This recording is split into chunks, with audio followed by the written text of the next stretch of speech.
नमो भगवते तस्मै कृष्णायादवत्कर्मणे रूपनाम विभेदेन जगत्कीर्ति यतः सच्चिदानन्दरूपाय विश्वोत्पत्त्यादिहेतवे तापत्रय विनाशाय श्रीकृष्णाय वयं नुमः।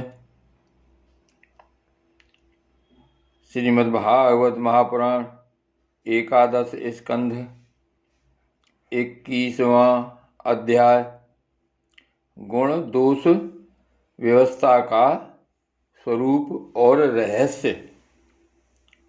भगवान श्री कृष्ण कहते हैं, प्रिय उद्धव, मेरी प्राप्ति के 3 मार्ग हैं, भक्ति योग, ज्ञान योग और कर्म योग। जो इन्हें छोड़कर चंचल इंद्रियों के द्वारा क्षुद्र भोग भोगते रहते हैं, वे बार बार जन्म मृत्यु रूप संसार के चक्कर में भटकते रहते हैं। अपने अपने अधिकार के अनुसार धर्म में दृढ़ निष्ठा रखना ही गुण कहा गया है और इसके विपरीत अनाधिकार चेष्टा करना दोष है। तात्पर्य यह है कि गुण और दोष दोनों की व्यवस्था अधिकार के अनुसार की जाती है, किसी वस्तु के अनुसार नहीं।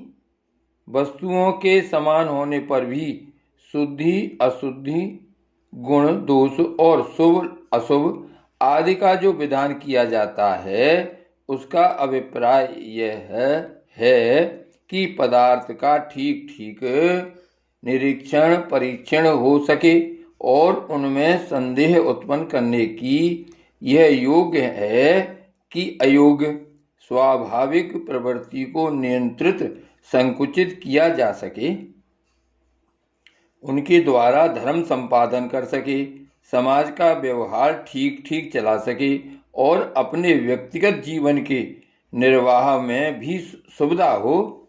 इससे यह लाभ भी है कि मनुष्य अपनी वासना मूलक सहज प्रवृत्तियों के द्वारा इनके जाल में न फंसकर शास्त्रानुसार अपने जीवन को नियंत्रित और मन को वशीभूत कर लेता है। निष्पाप उद्धव, यह आचार मैंने ही मनु आदि का रूप धारण करके धर्म का भार ढोने वाले कर्मजनों के लिए उपदेश किया है। पृथ्वी, जल, तेज, वायु, आकाश, ये पंचभूत ही ब्रह्मा से लेकर पर्वत वृक्ष पर्यंत सभी प्राणियों के शरीरों के मूल कारण हैं। इस तरह वे सब शरीर की दृष्टि से तो समान हैं ही, सबका आत्मा भी एक ही है।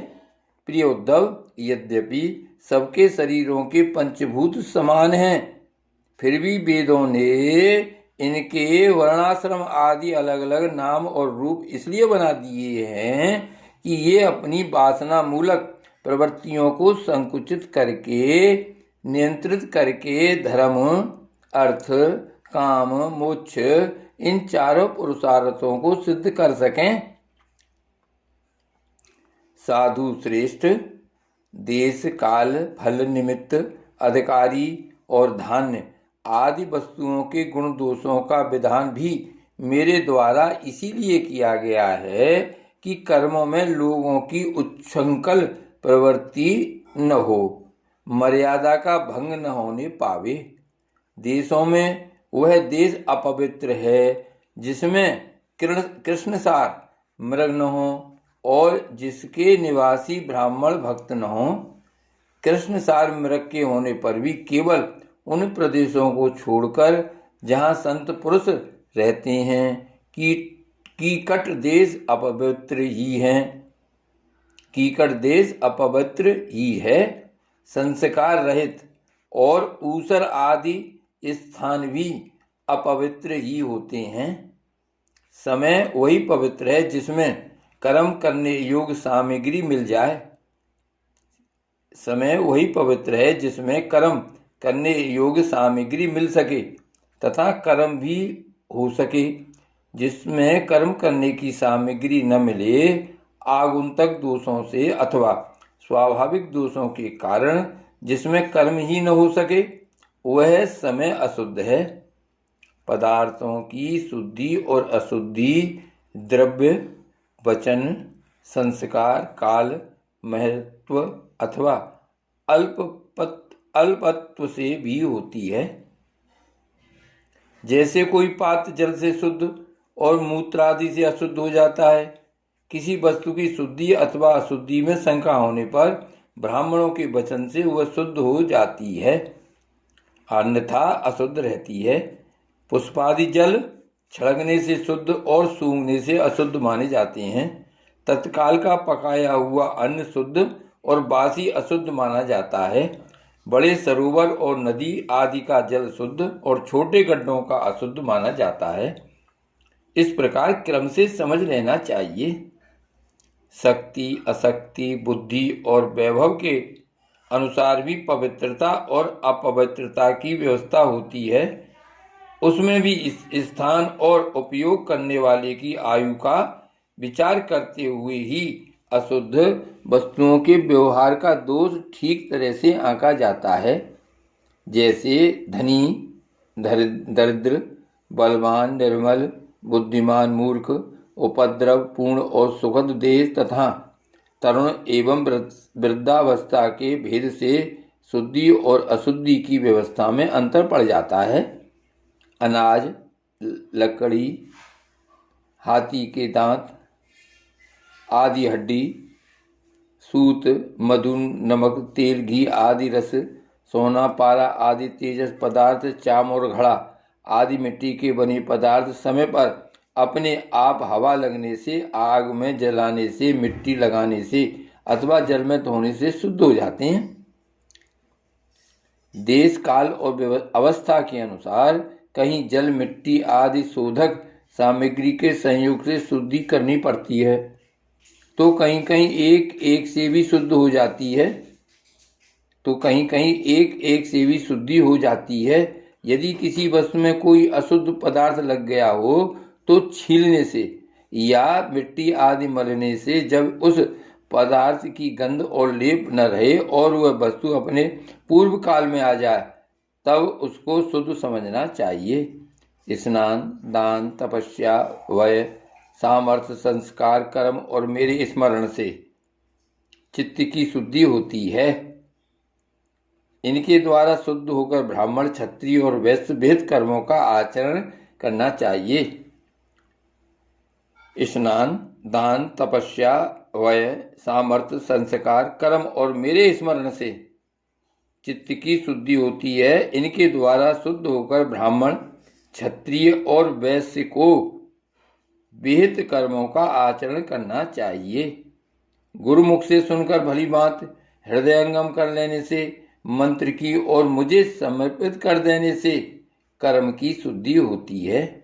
उद्धव जी, इस प्रकार देश, काल, पदार्थ, कर्ता, मंत्र और कर्म, इन छहों के शुद्ध होने से धर्म और अशुद्ध होने से अधर्म होता है। कहीं कहीं शास्त्र विधि से गुण दोष हो जाता है और दोष गुण, जैसे ब्राह्मण के लिए संध्या वंदन, गायत्री, जप आदि गुण हैं, परंतु शूद्र के लिए दोष हैं। और दूध आदि का व्यापार वैश्य के लिए विहित है, परंतु ब्राह्मण के लिए अत्यंत निषिद्ध है। एक ही वस्तु के विषय में किसी के लिए गुण और किसी के लिए दोष का विधान गुण और दोषों की वास्तविकता का खंडन कर देता है, और इससे यह निश्चय होता है कि गुण दोष का यह भेद कल्पित है। जो लोग पवित्र हैं वे पतितों का सा आचरण करते हैं तो उन्हें पाप नहीं लगता, जबकि श्रेष्ठ पुरुषों के लिए वह सर्वथा त्याज्य होता है। जैसे गृहस्थों के लिए स्वाभाविक होने के कारण अपनी पत्नी का संग पाप नहीं है, परंतु सन्यासी के लिए घोर पाप है। उद्धव जी, बात तो यह है कि जो नीचे सोया हुआ है वह गिरेगा कहाँ? वैसे ही जो पहले से ही पतित हैं उनका अब और पतन क्या होगा। जिन जिन दोषों और गुणों से मनुष्य का चित्त उपरत हो जाता है, उन्हीं वस्तुओं के बंधन से वह मुक्त हो जाता है। मनुष्यों के लिए यह निर्वृत्ति रूप धर्म ही परम कल्याण का साधन है, क्योंकि यही शोक, मोह और भय को मिटाने वाला है। उद्धव जी, विषयों में कहीं भी गुणों का आरोप करने से उस वस्तु के प्रति आसक्ति हो जाती है। आसक्ति होने से उसे अपने पास रखने की कामना हो जाती है, और इस कामना की पूर्ति में किसी प्रकार की बाधा पड़ने पर लोगों में परस्पर कलह होने लगता है। कलह से असह्य क्रोध की उत्पत्ति होती है, और क्रोध के समय अपने हित अहित का बोध नहीं रहता। अज्ञान छा जाता है। इस अज्ञान से शीघ्र ही मनुष्य की कार्य का निर्णय करने वाली व्यापक चेतना शक्ति लुप्त हो जाती है। साधो, चेतना शक्ति अर्थात स्मृति के लुप्त हो जाने पर मनुष्यों में मनुष्यता नहीं रह जाती, पशुता आ जाती है, और वह शून्य के समान अस्तित्वहीन हो जाता है। अब उसकी अवस्था वैसी ही हो जाती है जैसे कोई मूर्छित या मुर्दा हो। ऐसी स्थिति में न तो उसका स्वार्थ बनता है और न तो परमार्थ। विषयों का चिंतन करते करते वह विषय रूप हो जाता है। उसका जीवन वृक्षों के समान जड़ हो जाता है। उसके शरीर में उसी प्रकार व्यर्थ श्वास चलता रहता है जैसे लोहार की धोकनी की हवा। उसे न अपना ज्ञान रहता है और न किसी दूसरे का। वह सर्वथा आत्मवंचित हो जाता है। उद्धव जी, यह स्वर्गादि रूप फल का वर्णन करने वाली श्रुति मनुष्यों के लिए उन लोगों को परम पुरुषार्थ नहीं बतलाती, परंतु बहिर्मुख पुरुषों के लिए अंतःकरण शुद्धि के द्वारा परम कल्याण में मोक्ष की विवक्षा से ही कर्मों में रुचि उत्पन्न करने के लिए वैसा वर्णन करती है। जैसे बच्चों से औषध में रुचि उत्पन्न करने के लिए रोचक वाक्य कहे जाते हैं। बेटा, प्रेम से गिलोय का काढ़ा पी लो तो तुम्हारी चोट ही बढ़ जाएगी। इसमें संदेह नहीं कि संसार के विषय भोगों में, प्राणों में और सगे संबंधियों में सभी मनुष्य जन्म से ही आसक्त हैं, और उन वस्तुओं की आसक्ति उनकी आत्मोन्नति में बाधक एवं अनर्थ का कारण है। वे अपने परम पुरुषार्थ को नहीं जानते। इसलिए स्वर्ग आदि का जो वर्णन मिलता है वह ज्यों का त्यों सत्य है। ऐसा विश्वास करके देवादि योनियों में भटकते रहते हैं और फिर वृक्ष आदि योनियों के घोर अंधकार में आ पड़ते हैं। ऐसी अवस्था में कोई भी विद्वान अथवा वेद फिर से उन्हें उन्हीं विषयों में क्यों प्रवृत्त करेगा। दुर्बुद्धि लोग कर्मवादी वेदों का यह अभिप्राय न समझकर कर्मासक्तिवश पुष्पों के समान स्वर्गादि लोकों का वर्णन देखते हैं और उन्हीं को परम फल मानकर भटक जाते हैं। परंतु वेद वेत्ता लोग श्रुतियों का ऐसा तात्पर्य नहीं बतलाते। विषय वासना में फंसे हुए दीनहीन लोभी पुरुष रंग बिरंगे पुष्पों के समान स्वर्गादि लोकों को ही सब कुछ समझ बैठते हैं। अग्नि के द्वारा सिद्ध होने वाले यज्ञ यागादि कर्मों में ही मुग्ध हो जाते हैं। उन्हें अंत में देवलोक, पृथ्वीलोक आदि की ही प्राप्ति होती है। दूसरी ओर भटक जाने के कारण उन्हें अपने निज धाम आत्म पद का पता नहीं लगता। प्यारे उद्धव, उनके पास साधना है तो केवल कर्म की, और उसका कोई फल है तो इंद्रियों की तृप्ति। उनकी आंखें धुंधली हो गई हैं, इसी से वे ये बात नहीं जानते कि जिससे जगत की उत्पत्ति हुई है, जो स्वयं इस जगत के रूप में है, वह परमात्मा मैं उनके हृदय में ही हूँ। यदि हिंसा और उसके फल मांस भक्षण में राग ही हो, उसका त्याग न किया जा सकता हो तो यज्ञ में ही करे। यह परिसंख्या विधि है, स्वाभाविक प्रवृत्ति का संकोच है, संध्या बंदन आदि के समान अपूर्व विधि नहीं है। इस प्रकार मेरे परोक्ष अभिप्राय को न जानकर विषय लोलुप पुरुष हिंसा का खिलवाड़ देख खेलते हैं और दुष्टतावश अपनी इंद्रियों की तृप्ति के लिए वध किए हुए पशुओं के मांस से यज्ञ करके देवता, पितर तथा भूत पतियों के यजन का ढोंग करते हैं। उद्धव जी, स्वर्गवादी परलोक स्वप्न के दृश्यों के समान हैं, वास्तव में वे असत्य हैं, केवल उनकी बातें सुनने में बहुत मीठी लगती हैं। सकाम पुरुष वहाँ के भोगों के लिए मनी मन अनेकों प्रकार के संकल्प कर लेते हैं और जैसे व्यापारी अधिक लाभ की आशा से मूलधन को भी खो बैठता है, वैसे ही वे सकाम यज्ञों द्वारा अपने धन का नाश करते हैं। वे स्वयं रजोगुण, सतुगुण या तमोगुण में स्थित रहते हैं और रजोगुणी, सतुगुणी अथवा तमोगुणी इंद्रियादि देवताओं की उपासना करते हैं। वे उन्हीं सामग्रियों से उतने ही परिश्रम से मेरी पूजा नहीं करते। वे जब इस प्रकार की पुष्पता बाणी रंग बिरंगी मीठी मीठी बातें सुनते हैं कि हम लोग इस लोक में यज्ञों के द्वारा देवताओं का यजन करके स्वर्ग में जाएंगे और वहाँ दिव्य आनंद भोगेंगे, उसके बाद जब फिर हमारा जन्म होगा तब हम बड़े कुलीन परिवार में पैदा होंगे, हमारे बड़े बड़े महल होंगे और हमारा कुटुंब बहुत सुखी और बहुत बड़ा होगा, तब उनका चित्त क्षुब्ध हो जाता है और उन हैकड़ी जताने वाले घमंडियों को मेरे संबंध की बातचीत भी अच्छी नहीं लगती। उद्धव जी, वेदों में 3 कांड हैं, कर्म, उपासना और ज्ञान। इन तीनों कांडों के द्वारा प्रतिपादित विषय है ब्रह्म और आत्मा की एकता। सभी मंत्र और मंत्र दृष्टा ऋषि इस विषय को खोलकर नहीं गुप्त भाव से बतलाते हैं और मुझे भी इस बात को गुप्त रूप से कहना ही अभीष्ट है। वेदों का नाम है शब्द ब्रह्म, वे मेरी मूर्ति हैं, इसी से उनका रहस्य समझना अत्यंत कठिन है। वह शब्द ब्रह्म परा, पश्यंती और मध्यमा वाणी के रूप में प्राण, मन और इंद्रिय में है। समुद्र के समान सीमा रहित और गहरा है, उसकी था लगाना अत्यंत कठिन है। इसी से जैमिनी आदि बड़े बड़े विद्वान भी उसके तात्पर्य का ठीक ठीक निर्णय नहीं कर पाते।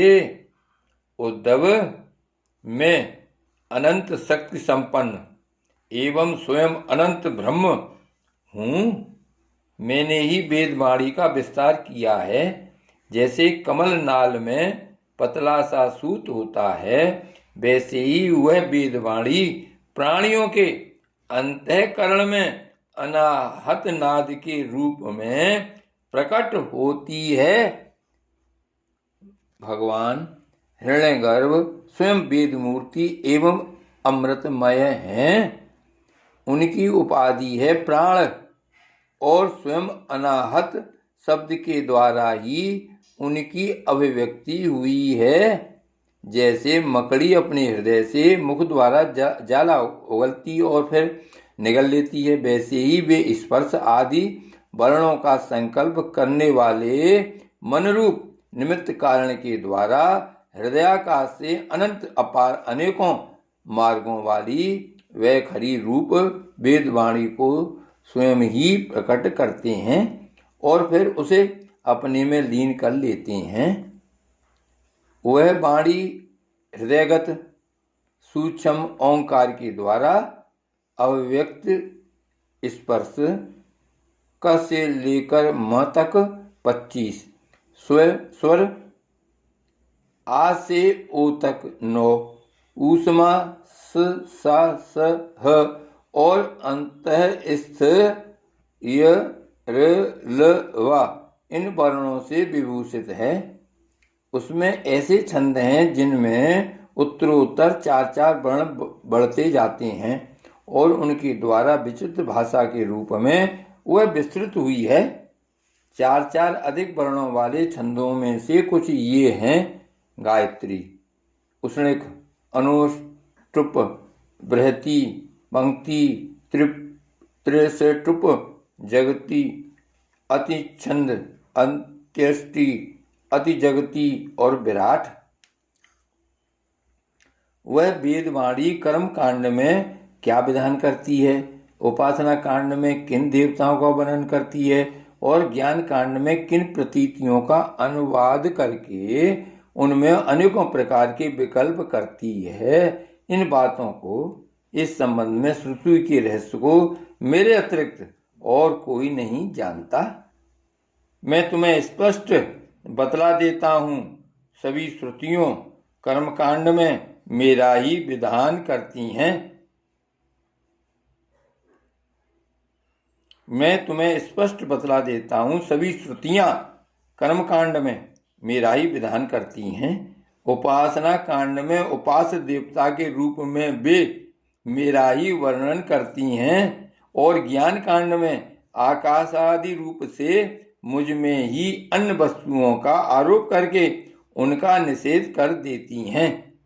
संपूर्ण श्रुतियों का बस इतना ही तात्पर्य है कि वे मेरा आश्रय लेकर मुझ में भेद का आरोप करती हैं, माया मात्र कहकर उसका अनुवाद करती हैं और अंत में सबका निषेध करके मुझ में ही शांत हो जाती हैं और केवल अधिष्ठान रूप से मैं ही शेष रह जाता हूँ।